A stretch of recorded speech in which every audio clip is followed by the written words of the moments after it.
बिस्मिल्लाहिर्रहमानिर्रहीम अस्सलाम वालेकुम। सूरत-ए-हाल बड़ी दिलचस्प हो गई है। एक तरफ इमरान खान डटे हुए हैं, दूसरी तरफ एस्टैब्लिशमेंट भी डटी हुई है। और अब इमरान खान को अडयाला जेल के अंदर एक पैगाम दिया गया और वो पैगाम लचक से मुताल्लिक है। किस मामले के अंदर कहा गया है कि आप लचक दिखाएं और ये पैगाम लेकर गया कौन है, इसकी कुछ तफसील इस वीडियो के अंदर आपके सामने रखनी है। दूसरी तरफ डॉक्टर शहबाज गिल और इमरान रियाज खान,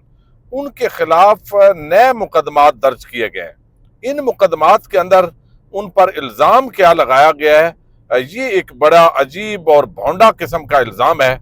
वो भी आपके सामने रखना है। और दरअसल इमरान रियाज खान को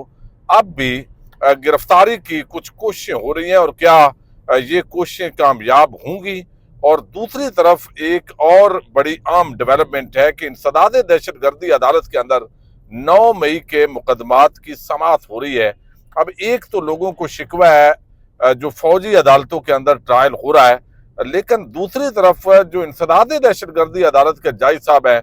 उन्होंने भी बड़ा अजीब किस्म का बिहेव किया है। और आज क्या तमाशा लगा है उसकी कुछ डिटेल आपके सामने रखनी है। उम्मीद है वीडियो आप समाप्त करेंगे। और जिन दोस्तों ने चैनल को सब्सक्राइब नहीं किया, अगर वो मुनासिब समझें तो चैनल को सब्सक्राइब कर लें। और जो फेसबुक पर देख रहे हैं वो जरूर वीडियो को एक तो पेज को फॉलो करें और साथ ही वीडियो को जरूर शेयर किया करें ताकि हर जगह ये आवाज जो है वो पहुंचे। इंसदाद दहशतगर्दी अदालत के जो जज हैं, हमने देखा जज अब्बास जिन्होंने अलम बुलंद किया और वो डट गए और उन्होंने बताया लाहौर हाईकोर्ट के चीफ जस्टिस जो उस वक्त थे, उनको खत भी लिखा कि किस तरह अदालत के अंदर जो खुफिया एजेंसीज के एहलकार हैं वो मुदाखलत कर रहे हैं। उन्होंने वो नहीं किया जो करवाना चाहते थे। लेकिन बिल आखिर हमने देखा कि हर जज इतना तकड़ा तो नहीं होता और वो इस तरीके से मामलात को लेकर चल रहे हैं। अब 9 मई के अंदर हजारों लोगों को डाला हुआ है और पुलिस ने इस पूरे मामले के अंदर बड़ा माल पानी भी बनाया। इस पर तो तहकीकात जरूर होनी चाहिए थी, लेकिन जब भी कभी आईनी और कानूनी हुकूमत कायम हो और तहरीक इंसाफ का ये बड़ा इम्तिहान होगा, क्योंकि 9 मई की आड़ में जो पुलिस ने दिहाड़ियां लगाई हैं और जिस तरह की इतलात आती हैं कि किस तरह मुख्तलिफ लोगों को ब्लैकमेल करके भी लाखों नहीं बल्कि करोड़ों और बाद लोगों का तो अरबों के अंदर यह दावा है। क्योंकि जब किसी को आप बिजनेसमैन को कुछ लोगों को डराएंगे कि भाई ये इतने पैसे दे दें वरना जो है वो आपको 9 मई में डाल देंगे, तो पूछने वाला तो है कोई नहीं। तो इस तरीके से कहा जाता है, लेकिन इसकी तहकीकात की जरूरत है कि ये सारा जो काम है वो किया गया और कई लोगों के तो वीडियो बयानात भी आए हैं। अब यहाँ पे आज फवाद चौधरी भी गए हैं, उन्होंने भी कुछ इमरान खान को मशवरे दिए हैं। मशवरा उनका वही होता है अफाम तफहीम वाला कि ये जितनी इस वक्त हुकूमत खड़ी है, ये बुनियादी तौर पर उन्होंने कहा है कि मैंने तो ये खान साहब को मशवरा दिया है कि ये हुकूमत सिर्फ जो है वो हमारा जो एस्टैब्लिशमेंट से इख्तलाफ है ये इसके सहारे खड़ी है। तो इसके अंदर अगर थोड़ी सी गुंजाइश आप पैदा करें तो मामलात जो है वो बेहतर हो सकते हैं। लेकिन जो असल बात उन्होंने की है और ये बात फैसल चौधरी ने भी बताई है कि जिस तरह ट्रायल इंसदाद दहशतगर्दी अदालत के जो जज हैं वो चला रहे हैं, वो कहते हैं कि प्रोसिक्यूशन जल्दी में लग रही है, ट्रायल में बहुत सारी ऐसी चीजें हो रही है कि ना तो मुल्जमान को बयान समझ आ रहा है और ना ये समझ आ रही है कि गवाह किसके खिलाफ गवाही दे रहा है। चूंकि बंदे ज्यादा है और जज भी कंफ्यूज हो जाता है, परेशानी होती है। और वो कहते हैं 9 मई का एक टेलीफोन जो आज बतौर सबूत पेश किया गया है वो फुली चार्ज है, यानी आप अंदाजा कर लें। वो कहते हैं कि वो तकरीबन 1.5 साल तो इस वकूए को हो गया है, तो आज भी 1.5 साल से भी ज्यादा आज भी वो फोन जो है वो फुली चार्ज था, सील बंद लिफाफे में था। मैं हैरान हूं ऐसी कंपनी और बैटरी पे जो कि तकरीबन 2 साल होने को है और अभी भी चल रही है। जो सबूत है कि वो पुलिस वालों के बयानात हैं, कोई भी गैर सरकारी गवाह नहीं है और ये केस कमजोर है और मुख्तलिफ लोगों को इन्वॉल्व जो है वो किया गया है। 9 मई के वो कहते हैं ट्रायल में फवाद चौधरी ने कहा है कि आइन कानून प्रोसीजर की धज्जियां उड़ाई जा रही हैं। ऐसे ट्रायल से बेहतर है लोगों को इंतजामी आर्डर से कैद कर दें। अदालत में एक भी कानून और प्रोसीजर पर अमल नहीं हो रहा, दरखास्तों पर फैसलों के बगैर शहादतें रिकॉर्ड हो रही हैं, मीडिया को आने की इजाजत नहीं, वकला की एक नहीं सुनी जा रही। तो ये जज भी फौजी मजाज के लगते हैं। تو یہ چیز جو ہے اکثر شکوہ کیا جا رہا ہے چونکہ پریشر بڑھا ہے، تاکہ یہ کہا جائے شاید کہ دیکھیں جی 9 مئی چونکہ وقوع بہت بڑا ہے تو لہذا صرف فوجی عدالتوں نے سزا نہیں دی، بلکہ دیکھیں سول عدالتوں کے اندر بھی بڑے غیر جانبدار جو ججز ہیں انہوں نے سزا دی ہے۔ اچھا، دوسری جو بڑی خبر ہے نا، وہ آپ کو علم ہے تحریک انصاف کے کل مذاکراتی جو کمیٹی ہے آپس کے اندر، حکومت اور تحریک انصاف کی جو کمیٹی ہے اس کی آپس کے اندر میٹنگ ہونی ہے، اور ایک ہی بات عمران خان نے کہی ہے کہ اگر تو جوڈیشل کمیشن قائم کرنے پر حکومت آمادگی ظاہر کرتی ہے تو یہ مذاکرات آگے چلیں گے، ورنہ ان مذاکرات کی کوئی ضرورت نہیں ہے۔ لیکن اس کے اندر جو ہے ایک تو آج فواد چودھری نے عمران خان کو ایک مشورہ دیا ہے، اور مشورہ وہ میں نے جو آپ کو بتایا، انہوں نے کہا جی یہ عمران خان سے آج میں نے عرض کی ہے، فواد چودھری کہتے ہیں کہ یہ حکومت صرف فوج اور تحریک انصاف کے جھگڑے پر کھڑی ہے، الیکشن ہار گئے، گورننس تباہ ہے، خارجہ پالیسی اور معیشت تباہ ہے، ملک تقسیم ہے، اس لیے ایک طرف ملک دوسری طرف یہ جھگڑا، اور حکومت عمران خان یہ نقطہ سمجھتے ہیں، اسٹیبلشمنٹ بھی سمجھے، اور عمران خان کے بغیر ملک نارملائز نہیں ہو سکتا، اور وقت ضائع نہ کرے۔ یہ بات جو ہے وہ آج انہوں نے دوسری طرف بھی میسج دیا ہے۔ لیکن حیران کن طور پر محمد زبیر صاحب کی جو خبر ہے وہ بڑی عام ہے۔ تحریک انصاف کا جو اتوار کے دن لیڈرشپ کی ملاقات ہوئی ہے عمران خان صاحب سے، چھٹی کے دن دروازے کھولے گئے، آپ کو علم ہے، وہ جو ملاقات ہے اس میں اس وفد کے اندر جو شخصیات موجود تھی یہ بہت بڑی، چونکہ ان کی خبر ہے، اور خبر رد کرنا محمد زبیر خان کی اس حوالے سے بڑی مشکل ہوتی ہے، عموماً ان کی خبر درست ثابت ہوتی ہے، اور وہ کہتے ہیں کہ یہ مشورہ دیا گیا ہے کہ جوڈیشل کمیشن کے معاملے کے اوپر لچک پیدا کی جائے۔ عمران خان کو یہ گزارش کی گئی ہے کہ لچک پیدا کی جائے۔ اب لازمی بات ہے کسی نے کوئی پیغام دیا ہے،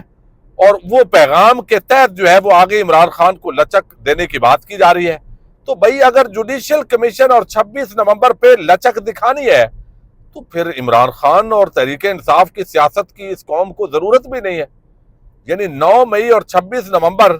اس کے جو سانحات جنہوں نے پورے پاکستان کی تاریخ کو تبدیل کر کے رکھ دیا ہے، اور پرامن مظاہرین پر جس طریقے سے ریاست پاکستان اور فارم 47 کی حکومت نے ریئیکٹ کیا ہے، اگر اس پہ کمپرومائز کرنا ہے، خاموشی اختیار کرنی ہے، اور جو مشورے بھی دے رہے ہیں، میں تو حیران ہوں،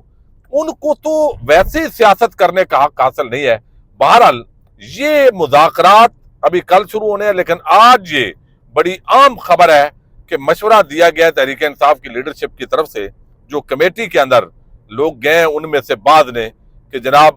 یہ تھوڑی سی لچک کہی جا رہی ہے، لچک پیدا کریں۔ تو اس معاملے کے اندر تو لچک اگر ہوتی ہے تو پھر تو کسی کو احتجاج میں آئندہ جانے کی ضرورت نہیں ہے کہ یہ کوئی لچک کا معاملہ ہے نہیں۔ اچھا، یہ ایک تو خبر ہے۔ اب دوسری طرف جو ہے وہ عمران ریاض خان اور جو شہباز گل ہیں ان کے خلاف، ویسے ایک تو ڈاکٹر معید پیرزادہ کے خلاف بھی مقدمہ درج کیا گیا ہے، اور وہ معاملہ تو ہے کہ فوج اور اداروں کے خلاف اس طرح کی وہ باتیں کرتے ہیں، لیکن عمران ریاض اور جو شہباز گل ہیں، لگتا یہ ہے کہ شہباز گل پر یہ دوسرا مقدمہ ہے، اور اگلا جو ٹارگٹ کیا جا رہا ہے وہ ڈاکٹر شہباز گل کو کیا جا رہا ہے، اور انہوں نے کافی نعت ڈالی ہوئی ہے، تکلیف بہت ڈالی ہوئی ہے، چونکہ ان کا جو یوٹیوب چینل ہے لوگ وہاں بھی سنتے ہیں، ٹک ٹاک پر بھی، فیس بک پر بھی، تو وہ بات بھی اس طرح کرتے ہیں، امریکہ میں بیٹھے ہوئے ہیں جو یہاں پہ ہم تو نہیں کر سکتے، تو وہ کافی پریشانی ہے۔ اور پھر وہ تحریک انصاف کا جو بیانیہ ہے وہ بنانے کے اندر بڑا ان کا عام رول ہے، اور عمران ریاض خان تو اس وقت آپ کو علم ہے نمبر 1 ہے۔ اچھا، اب یہاں پہ ہوا یہ ہے، ان دونوں پر ایک نیا مقدمہ ڈالا گیا ہے، اور مقدمہ یہ 5 صحافیوں پر ہے، 3 تو گرفتار ہو چکے ہیں، یعنی 3 جو اشخاص ہیں وہ صحافی نہیں ہیں لیکن سوشل میڈیا پر وہ آئے ہیں، فیصل آباد، ملتان اور لاہور سے ایک گرفتاری ہوئی ہے۔ یہ جو UAE کے شیخ آئے ہیں اور مریم نواز نے جو مصافحہ کیا ہے، اس پر یہ الزام لگایا گیا کہ جو AI کے ذریعے کچھ ایسی قابل اعتراض ویڈیوز بنائی گئی ہیں وہ عمران ریاض یا ڈاکٹر شہباز گل نے شیئر کی ہے، ان پہ بات کی ہے، یا وہ اس کو پھیلایا ہے۔ حالانکہ یہ بات آپ میں سے کسی نے بھی نہیں دیکھی ہوگی۔ جو AI کے ذریعے جو بھی ہوا ہے، कम अज कम वो मेरी नजर से तो नहीं गुजरा। और डॉक्टर शहबाज गिल ऑलरेडी बता चुके हैं कि जिस बुनियाद पे उनके खिलाफ पहला मुकदमा दर्ज किया गया है और फौज के खिलाफ और बाकी, और जहां से वो वीडियो उठाई गई है वो टिकटॉक अकाउंट उनका है ही नहीं। और अब इमरान रियाज खान जो है वो आपको इल्म है पाकिस्तान में नहीं है, लेकिन वो अभी जहां उन्होंने पहुंचना है वहां भी नहीं पहुंचे, वो किसी दरमियान के मुल्क के अंदर है। तो अब कोशिश की जा रही है, जैसे खदशात हैं, जिस तरह अरशद शरीफ शहीद उनकी शहादत हुई, खुदा न खास्ता कोई ऐसा मामला जो है वो इस वजह से उनकी जो सिक्योरिटी है उसकी वजह से जो सूरत हाल है वो काफी मोहतात गुफ्तगू सब लोग करते हैं। तो अब यहाँ पे डॉक्टर जो इमरान रियाज है,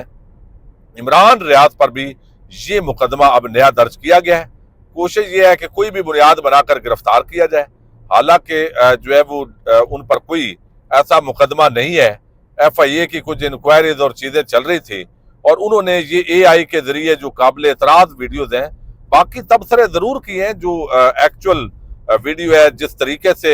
मरियम नवाज के अंदर एक शोरापन है और शोधापन है, वो उनकी तबीयत का हिस्सा है। लेकिन इससे आगे जिन्होंने काबिल एतराज वीडियोज बनाई है, मेरा ख्याल है वो वैसे भी इस तरह मुनासिब ही नहीं है, गैर इखलाकी हरकत है, उसकी हमेशा मजम्मत करनी चाहिए। और अब ये सारा मामला बेहतर ये है कि इसके अंदर ज्यादा से ज्यादा जो मुकदमात हैं वो मुख्तलिफ जो जर्नलिस्ट हैं, जो इन्फ्लुएंस कर रहे हैं, जो तहरीक इंसाफ के जो लोग हैं जिनको पसंद करते हैं, अब उनका जो है वो कोशिश की जा रही है कि किसी तरीके से मुकदमात ज्यादा किए जाए और फिर कहा जाए देखें ये भगौड़े हैं, ये इधर आए, ये करें। तो ये सूरत हाल है और आइंदा आने वाले दिनों के अंदर ऐसे लगता है कि मजीद लोगों पर भी मुकदमात किए जाएंगे और पाकिस्तान के अंदर जो है वो बाद लोगों की मजीद अगर मामलात खराब हुए तो फिर गिरफ्तारी भी मुमकिन है। देखते हैं मजीद क्या डेवलपमेंट्स होती हैं। पाकिस्तान जिंदाबाद।